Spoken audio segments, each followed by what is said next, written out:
Graham Ray, autrefois grand producteur de coton au Zimbabwe, exerce aujourd'hui son métier dans le district de Chisamba, en Zambie.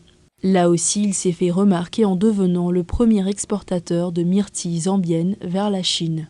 Il a perdu sa ferme de 1000 hectares au Zimbabwe au profit d'un général de l'armée et prévoit d'acheter une ferme de 15 000 hectares en Zambie. Mais il n'est pas si fier de sa réussite dans son pays d'accueil. Évidemment, je ne me sens pas bien, car je connais le potentiel du Zimbabwe. S'il était un exportateur net, il peut le redevenir. Tout ce dont il a besoin, c'est une politique correcte et il sera un exportateur net. C'est aussi simple que ça. Laissons le secteur privé gérer l'agriculture.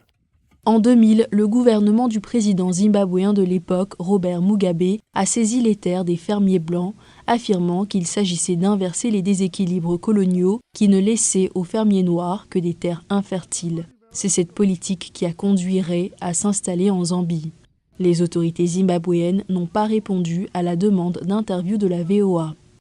Kakoma Kelvin Kaleyi, porte-parole de l'Union nationale des agriculteurs de Zambie, explique qu'environ 300 agriculteurs zimbabwéens déplacés ont demandé à s'installer en Zambie au début des années 2000.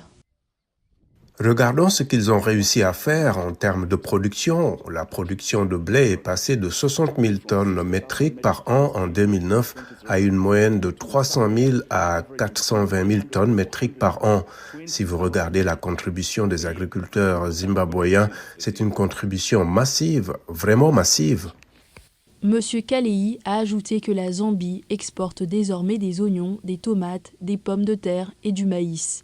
Ironiquement, le Zimbabwe a importé du maïs de Zambie l'année dernière. Kelvin Ambwesia, président de l'agence zimbabwéenne des réserves alimentaires, explique que son pays souhaite tirer davantage de devises du secteur agricole dans lequel sont impliqués les anciens agriculteurs zimbabwéens. Je connais des anciens agriculteurs zimbabwéens qui produisent des cultures à haute valeur ajoutée pour l'exportation. L'impact de ces anciens agriculteurs zimbabwéens est énorme, leur impact est géant. On ne peut pas minimiser l'impact qu'ils ont eu sur notre secteur agricole. Nous en avons beaucoup profité et nous espérons qu'ils ne retourneront pas dans leur pays. Mais Graham Ray a d'autres idées. Nous sommes des Zimbabwéens et nous aimerions rentrer chez nous, mais nous n'avons pas le choix. Nous devons rester ici. Et nous voulons rester ici simplement parce que le gouvernement zambien a été très accueillant avec nous. Et la Zambie espère continuer à bénéficier de cette relation.